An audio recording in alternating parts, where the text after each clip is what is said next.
Hello dear students, in today's class we will discuss about how the process called as gene transcription is regulated with the help of certain sequences called as promoters, enhancers and silencers. So first of all we will see what is gene regulation. The gene expression varies with cells, tissues, etc.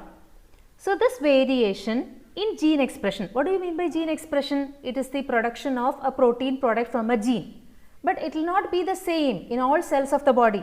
It will not be the same in various stages of our life. It will be different. So this variation is a key underlying factor which influences the phenotypic features also. So according to the differential gene expression, there will be difference in the phenotypic characteristics of an organism. There are some genes which will respond to changes in physiological conditions such as the presence of oxygen or some other factor or temperature, etc. So that depends upon the cellular environment, and there are many other genes which are part of certain genetic circuits, and this is controlled by the developmental stages in the life cycle of an organism. That means when the organism passes through various embryonic stages, there will be a genetic circuit in which some genes are switched off, some genes are switched on, like that. So this switching on and off process during development will help the cells to get organized into tissues and tissues into an entire organism. So the gene expression variation is actually brought about by physiological conditions as well as a developmentally triggered genetic circuit. And at which stage is gene expression regulated? Because there are two steps in gene expression. One is called transcription and the other is translation. And most of the eukaryotic genes are controlled at the level of transcription. And there are many regulatory factors which regulate gene expression. And what are these factors? Or they act at the level of transcription. That means they can either enhance the process of transcription or they can suppress the process of transcription, like that. So such factors are called as regulatory factors, and they can be classified into two types depending upon the location and their action. They can be classified into the cis acting elements and the trans acting elements or trans regulatory factors. So what is the difference between these two? Eventually they will aim at the same function, that is regulation of transcription, but how do they differ? Cis means near or in the same level, trans means opposite. So cis acting elements are actually DNA sequences which are seen near the gene which is going to be regulated. Okay, so cis-acting elements are DNA sequences which are seen in the vicinity of the structural portion of a gene, and it will be located close to the gene which is under control. So they are DNA sequences, and since they are located nearby, they are called cis-acting elements. The gene to be regulated is very near, or the cis-acting elements are located very close to the gene that is to be regulated. So that is why they are called cis-acting. Now what are trans-regulatory factors? Trans-regulatory factors are proteins. They are usually seen in the cytoplasm, and they can bind to the cis-acting sequences to control gene expression. So the main two differences we saw: the cis-acting elements are DNA sequences themselves, whereas the trans-regulatory factors are usually proteins. Cis-acting elements are located near the gene which is to be regulated or whose expression is to be regulated, whereas trans-regulatory factors are proteins which are usually seen in the cytoplasm, and they come to the nucleus and bind to the cis-acting sequences near the target gene. So there exists an interaction between the cis regulatory sequences and the trans acting factors, and this will control gene expression.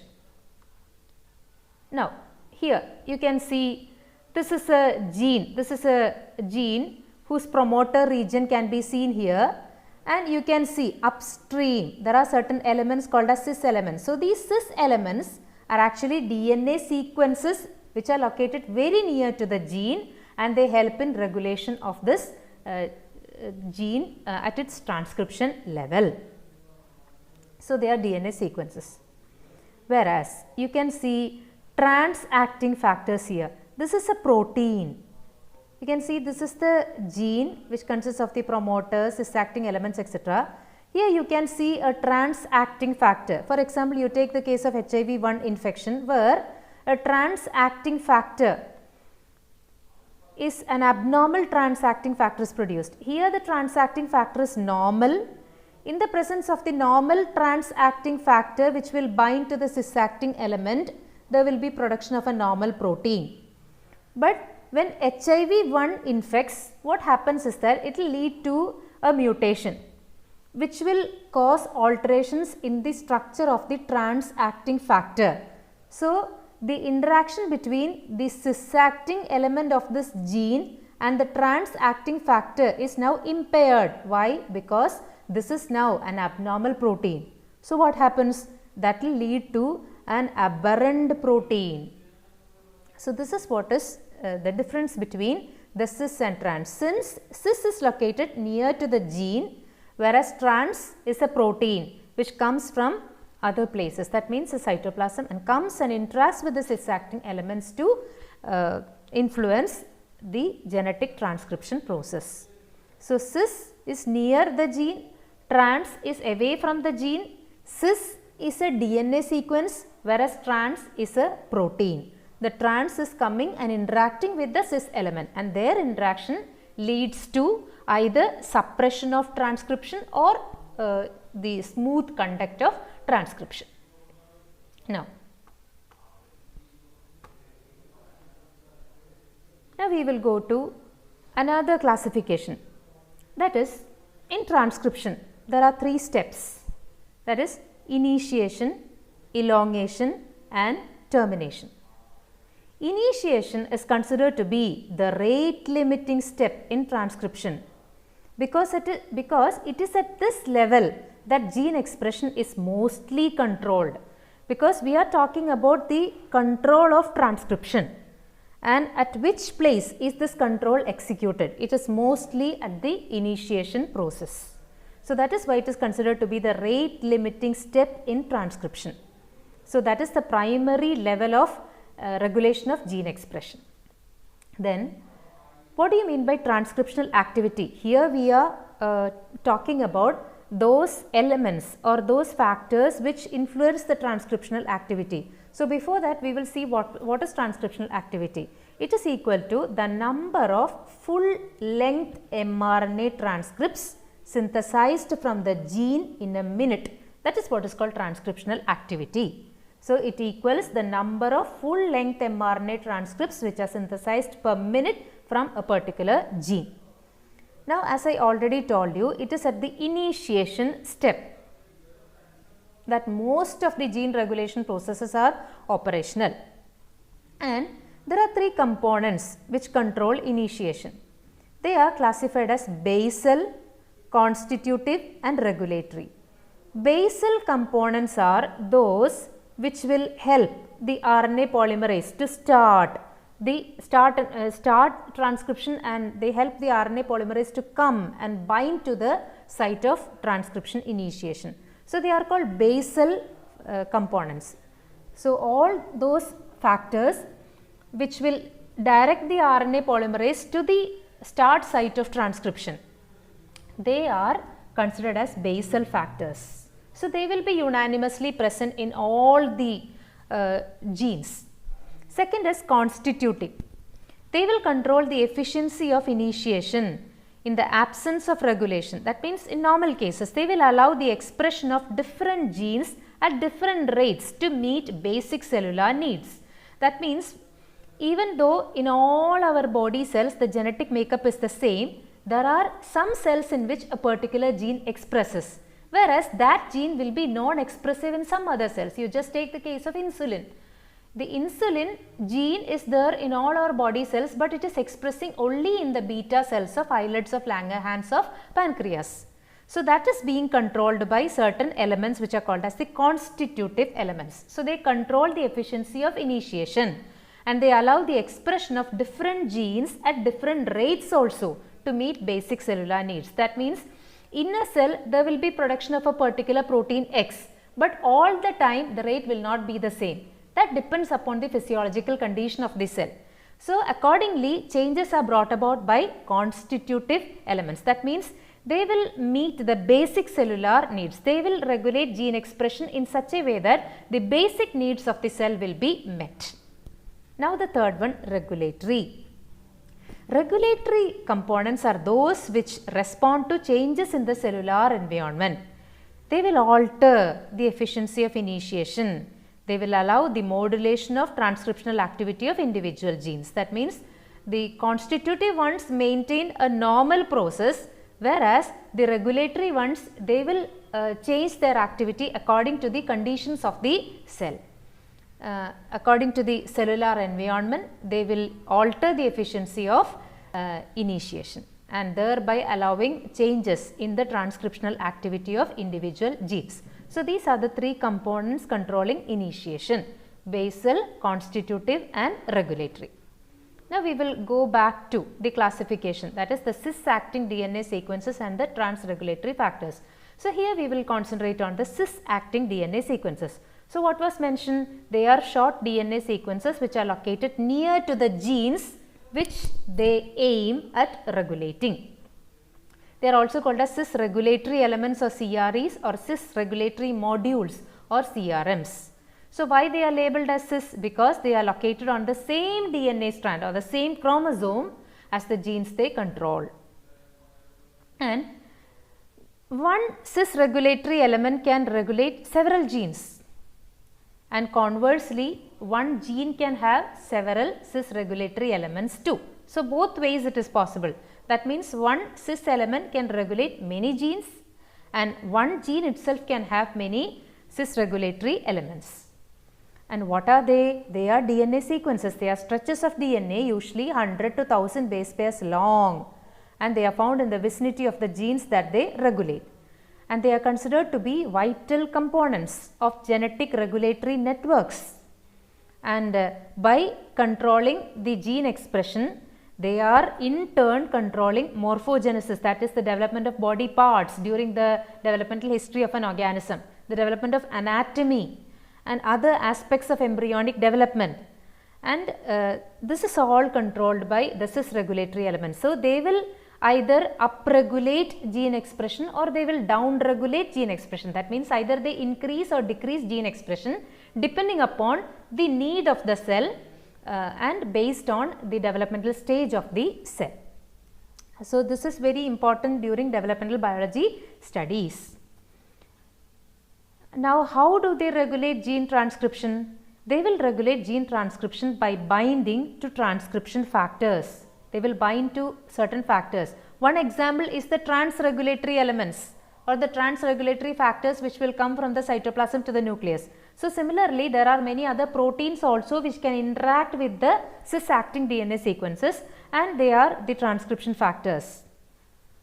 So the regulation by cis elements is usually by binding to transcription factors. A single transcription factor may bind to many CREs and hence control the expression of many genes. That means different CREs can share the same kind of transcription factor, and they can be characterized by the information processing that they encode and the organization of their transcription factor binding sites. So you can classify them by what type of function do they do, what type of duty they have to perform in gene regulation, and where are they located. So taking all these into consideration, there are different types of cis-regulatory modules. Some of them are, the main examples are promoters, enhancers and silencers. So all these, the promoter, the enhancer as well as the silencers, are cis-regulatory elements. That means they are DNA sequences which are located almost near to the gene which is to be controlled. Now we will go to each one of them, the promoters, enhancers and the silencers. So first one, promoter. A promoter is a region of DNA where the transcription of a gene is initiated. This diagram may be familiar to you, where this is a eukaryotic promoter where there is a sequence which is called as TAT-AAA, which is also called as a Tata box. So this region is called as a promoter.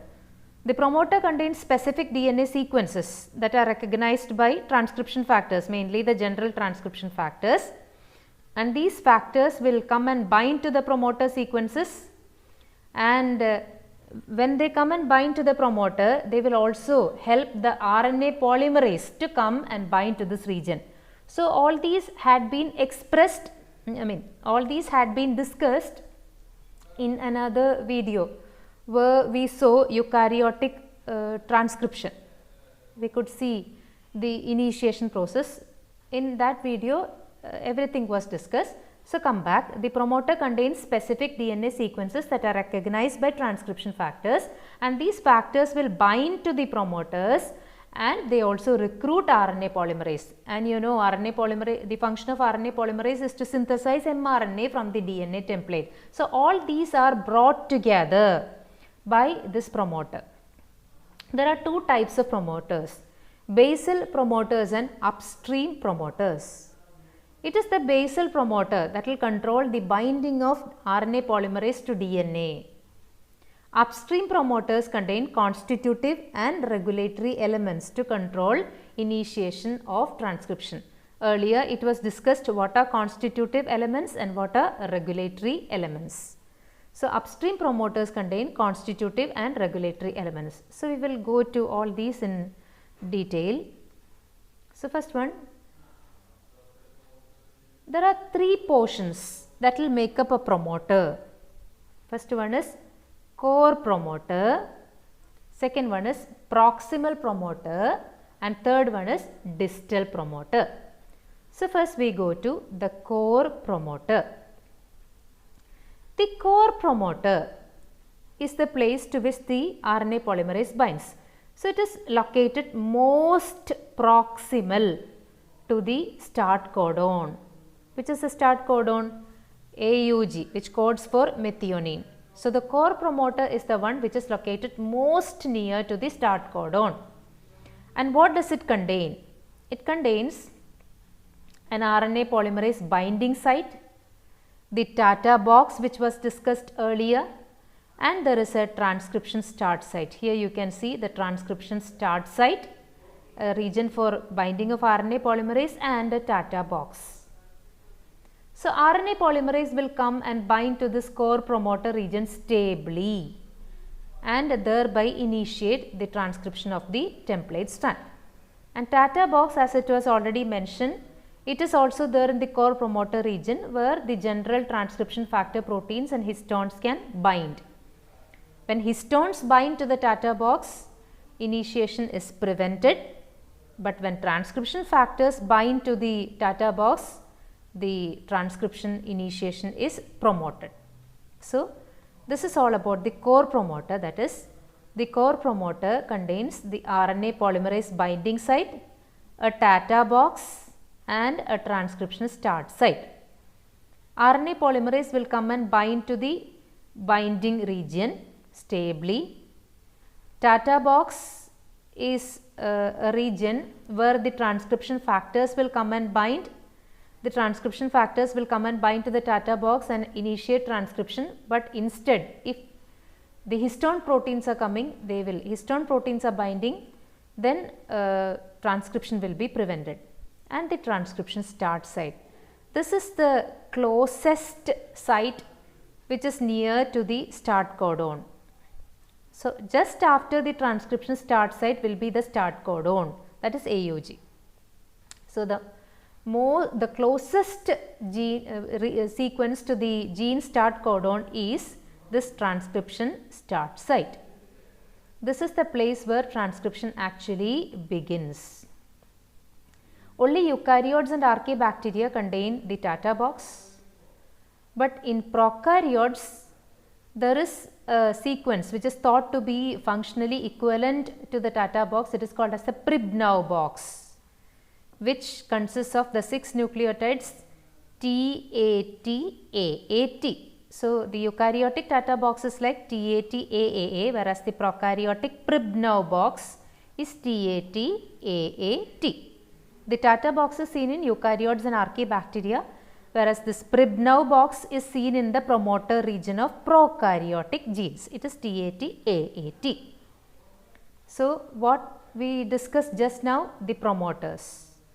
There are 3 portions of a promoter which is called as, they are called as core promoter, the proximal promoter, distal promoter, and core promoter in turn has got an RNA polymerase binding site, a Tata box and a transcription start site. The Tata box is the place where transcription factors or histones will bind, either initiating transcription or preventing transcription. The transcription start site is located just near to the start codon, and it is the place where transcription actually begins. So, this is all about core promoter. Now, we will go to the proximal promoter and the distal promoter. So, you just look at this diagram. This is the gene to be transcribed. This is the gene to be transcribed. Situated very near to it will be the core promoter. Upstream of it will be the proximal promoter, and again upstream of it will be the distal promoter. So, this is how they are located. That means, suppose this is the gene to be transcribed, the core promoter is the one which is closest to the start codon. Upstream of it, that means before it will be the proximal promoter, and again upstream of it or before will be the distal promoter. So, this is the case if it is a linear DNA. Now, this is also linear DNA, but you can see the 2 ends are shown like this, where you can see this is the core promoter, this is the proximal promoter, and before it will be the distal promoters. So, these are the distal promoter sequences. The distal promoter sequences, after that the proximal promoter sequences, and after that the core promoter, and everything about core promoter has been discussed. That is, there will be an RNA binding site, there will be a Tata box, and there will be the transcription start site. Now, coming to the proximal promoter. The proximal promoter is located further upstream, that means before, from the core promoter. It contains many primary regulatory elements. The proximal promoter is found approximately 250 base pairs upstream. So, this is about 250 base pairs upstream from the transcription start site. So, suppose this is a transcription start site. This proximal promoter will be located at a distance of around 250 base pairs upstream, and it is this place to which the general transcription factors can come and bind. So, this is the place for the general transcription factors to bind. Then you have the distal promoter. The distal promoter, this is the final portion of the promoter, is called as a distal promoter. It is upstream of the proximal promoter. It also contains transcription factor binding sites, but most of them are regulatory elements. So, most of them will be regulatory elements. So, the sequence is distal promoter, proximal promoter, core promoter, and then the gene. And there are the distal promoter and proximal promoter, they are equipped with regions to which different types of transcription factors can come and bind. So, during the initiation process, the RNA polymerase will come and bind to the core promoter region. It is to the core promoter that the RNA polymerase comes and binds. So, this creates a closed promoter complex. Now, the duplex DNA will be locally unwound. This produces an open promoter complex. At the end of initiation, and after synthesizing 10 to 20 bases long DNA, the RNA polymerase moves away from the promoter site without dissociating from the DNA transcriptome. This is called promoter clearance. So, this frees the promoter for further initiation, and promoter clearance occurs only when the open promoter complex is stable. So, it follows many abortive initiations leading to generation of short mRNA transcripts. So, we will see all these points through an illustration. So, here this is the RNA polymerase, the complete enzyme with the sigma factor. This is the case in prokaryotes. So, this is the RNA polymerase with the sigma factor. This is the DNA or gene to be transcribed. It is coming and binding to the gene. So, now a closed promoter complex is formed. And where is this RNA polymerase coming and binding to? The promoter region, the core promoter region. So, now you are getting a closed promoter complex. That means the DNA, the gene plus this RNA polymerase will form the closed promoter complex. Now, what will happen? There will be unwinding of DNA in that particular region, forming a transcription bubble. Now, it is called as an open promoter complex. So, what is the difference between these two? Here the DNA duplex is closed, though it is bound to the RNA polymerase, but in the next step you can see it is open. It is opened like a bubble, which is called as the transcription bubble. So, this is called the open promoter complex. Now, what will this polymerase do? It will start synthesizing an mRNA. Now, this mRNA, when it is around 10 to 20 base pairs long, it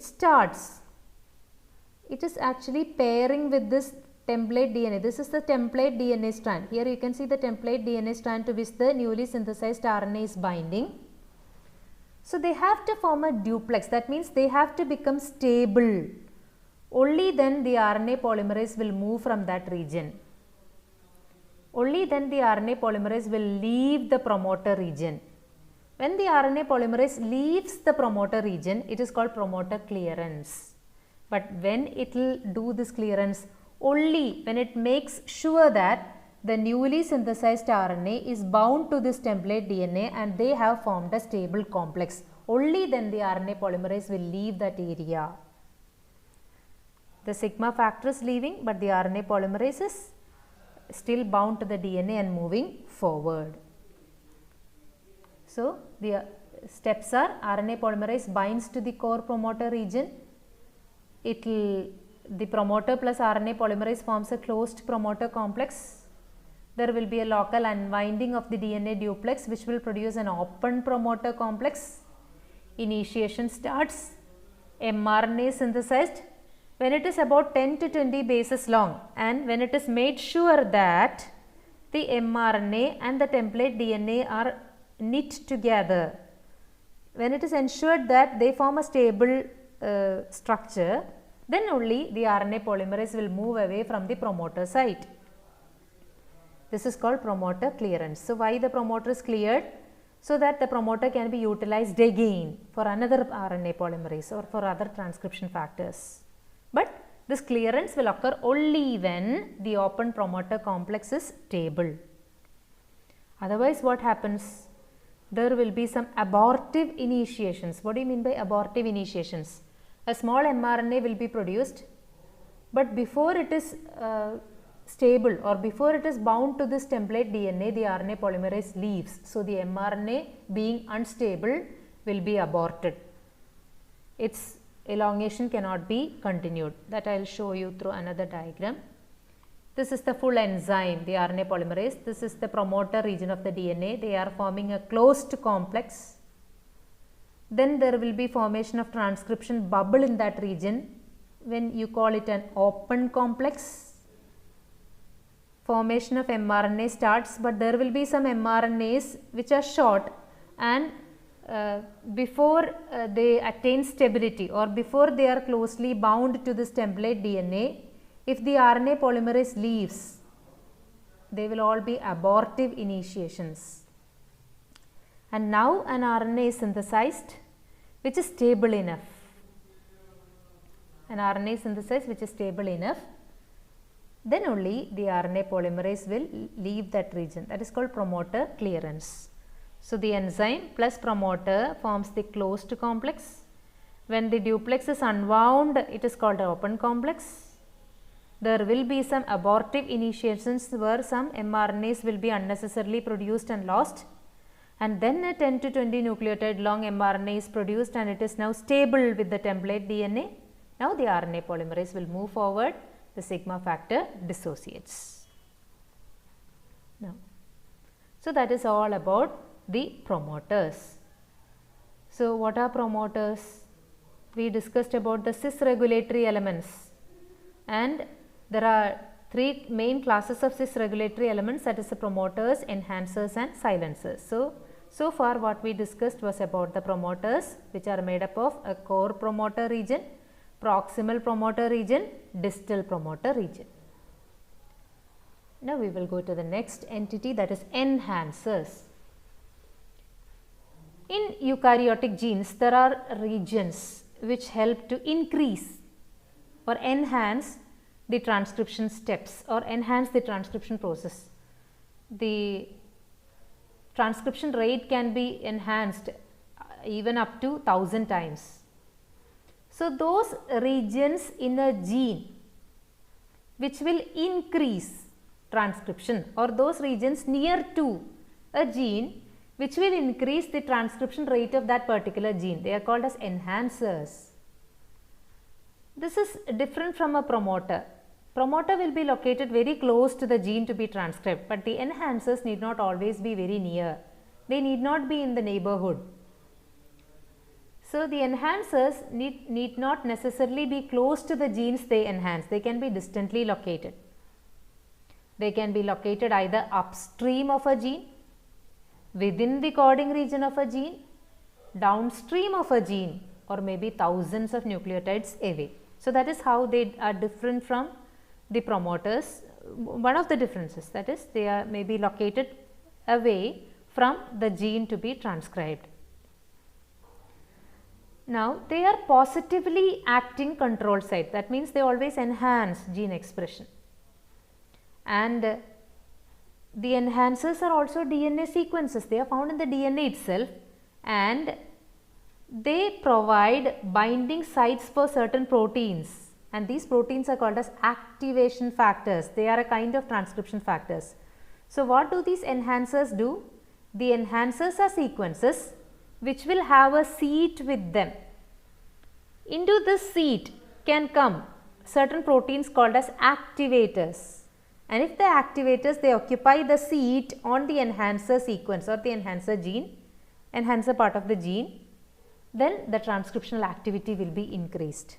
Okay, so remember, enhancer is a part of the gene itself, whereas the activator is a protein coming from elsewhere, but it is coming and binding to the enhancer. Okay. Now, we will just have a look at the location of this enhancer. For that, we will go to a previous diagram, that is here. This was the core promoter, this was the proximal promoter, and before that, this is a loop like structure I have drawn here, but it is actually linear DNA. You can see enhancer here, here is the enhancer. So, they are upstream. In this case, they are upstream. Now, we will come back to the enhancer. So, you just imagine this DNA molecule to be a linear molecule. So, if it is linear, this end will be here, no, this end will be here and this is the other end. So, you have to first imagine this DNA molecule as linear, that means this end will be here and this end will be here itself. So, this is the actual gene, this is the promoter where the RNA polymerase binds. Now, I told you who will come and bind to the enhancers. Enhancer is located here. So, here is the enhancer which is distantly located from the gene. This is the promoter of that gene. This is the gene to be regulated. So, this is gene A whose activity can be increased by an enhancer which is located far from this gene?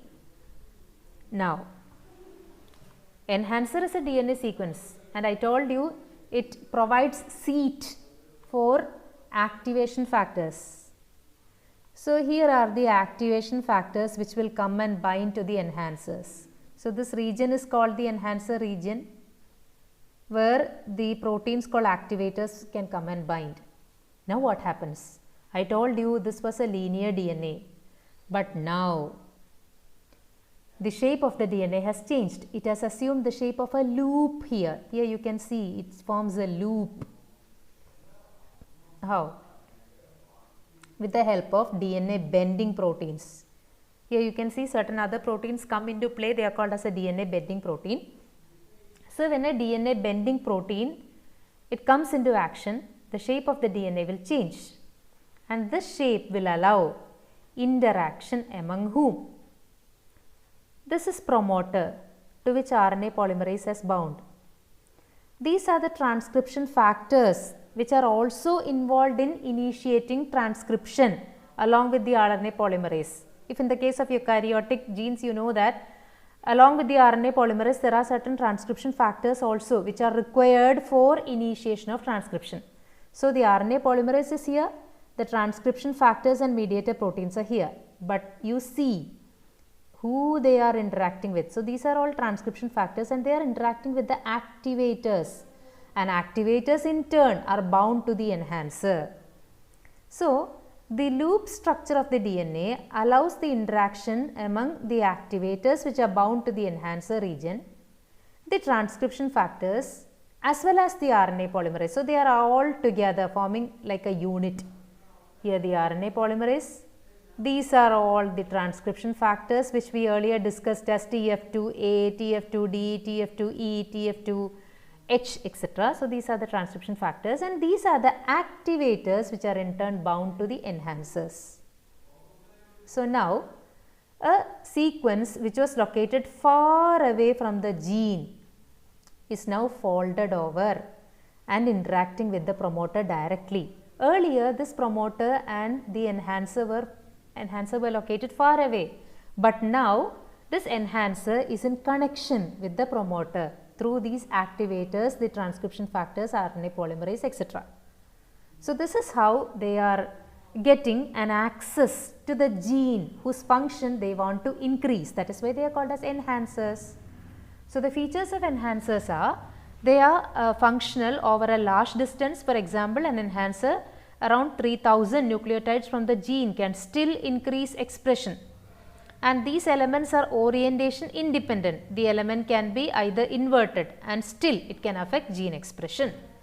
They are often associated with a gene that is abundantly expressed. For example, the immunoglobulin gene which will code for the production of antibodies, they have got their own associated enhancers, because always during immune functions our body requires the production of antibodies in bulk. So, the gene expression is to be upregulated, it is to be faster, and that is brought about by the enhancers which are specific for immunoglobulin genes. That is why we are getting in a fraction of a second we are getting lots of antibody molecules at a time. This is because of the specific enhancers these genes possess.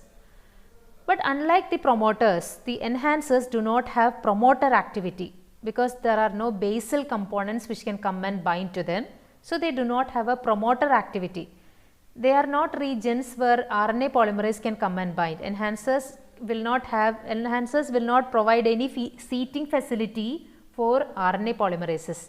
They will provide seating facility only for activator proteins. They won't provide seating facility for the RNA polymerase. So, that is why it is said they lack promoter activity.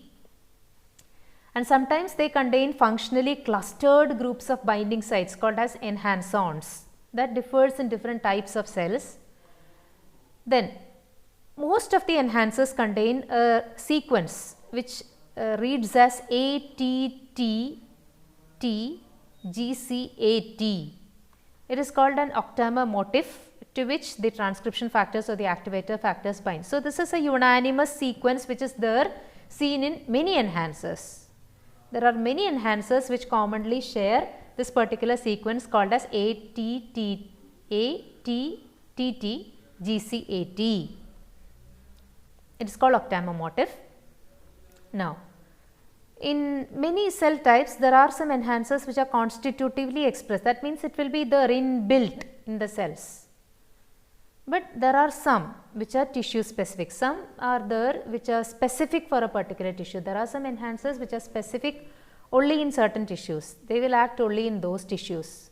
Or there are some enhancers which are species specific. Only in that particular species they will be expressing.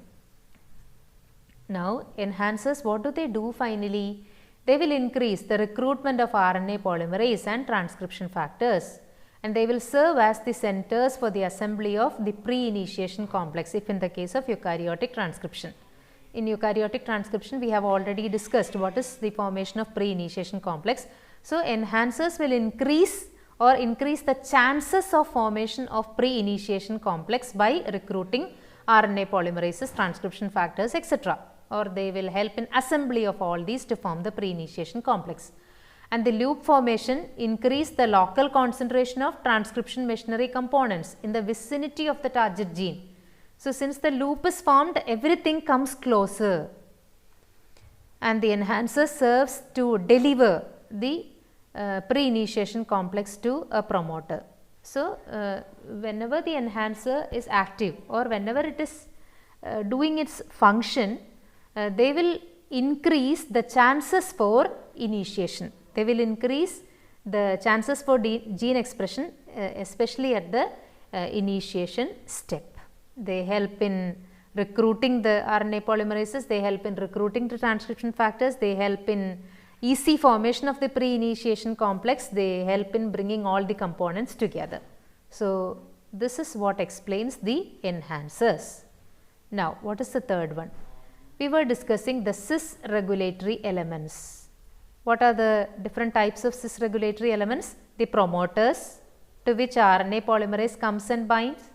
It is again of three types: core promoter, the proximal promoter, distal promoter. Then we discussed about the enhancers which are located away, but they can activate gene expression. And now what we are going to discuss last are the silencers here.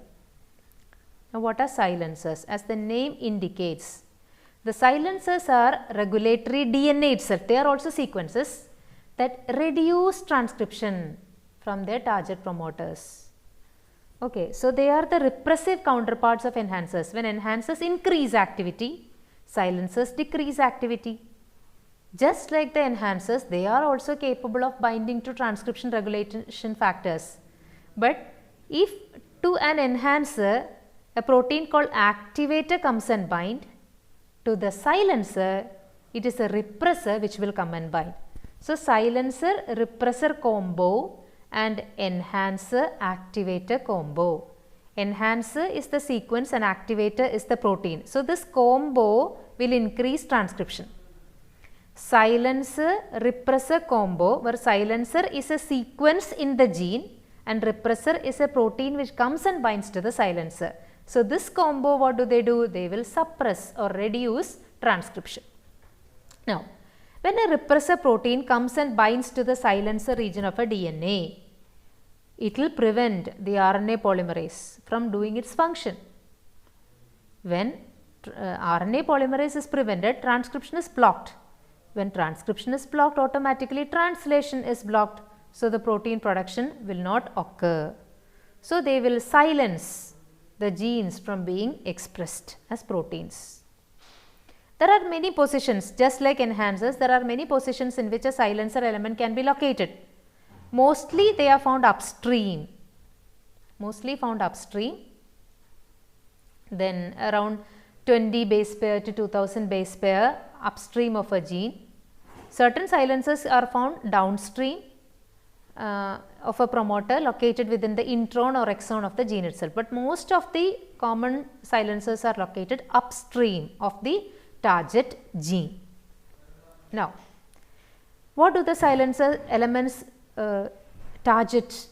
They will target the assembly of general transcription factors, that is, they are somehow trying to prevent transcription. They are somehow trying to prevent the initiation process of transcription. So, they will target the assembly of general transcription factors which are necessary for the transcription of the gene, and they are also found to form loops just like the enhancers. Now, we will go to a diagram where you can see a combo: enhancer activator protein combo, silencer repressor protein combo. So, this is the enhancer sequence of DNA. Enhancer is actually a part of the DNA, to which you can see an activator is coming and binding. So, they are forming a loop, and this will allow the RNA polymerase to move forward. So, this will allow the smooth movement of the RNA polymerase, thereby increasing gene activity. Okay, so, the enhancer is increasing gene activity. Whereas here you can see this is the silencer sequence. To it is coming and binding a repressor protein, and what is it doing? It is not allowing the RNA polymerase to move forward. So, this is only a diagrammatic representation of how an enhancer increases gene expression or transcription and a silencer decreases gene transcription. Enhancer is associated with an activator protein, silencer is associated with a repressor protein. Here you can see binding of the activator with the enhancer is switching on the RNA polymerase, whereas binding of the repressor with the silencer is switching off the RNA polymerase 2. Here you can see a tick mark which is switching on. Here there is an into mark which is switching off. So, they enhancers function as turn on switch in gene expression, whereas a silencer acts as a turn off switch. So, this is turning on and this is turning off. Now, even though they are different, there are some similarities also. Enhancers are found in many of the same areas that the silencers are found. We discussed that both enhancers and silencers are found upstream as well as downstream of the target gene. So, that is a common feature between them. Both of them use looping as a mechanism. Enhancer as well as the silencer is using DNA looping as a model function. Then enhancers as well as silencers, how do they function? They will function by binding with certain proteins which are called as transcription factors, which can be classified as activators and repressors. So, both of them work by binding with proteins. When enhancer binds with an activator protein, silencer binds with a repressor protein, but these proteins are all categorized under transcription factors. So, this is all about the components which are involved in the regulation of gene expression at the level of transcription. Thank you.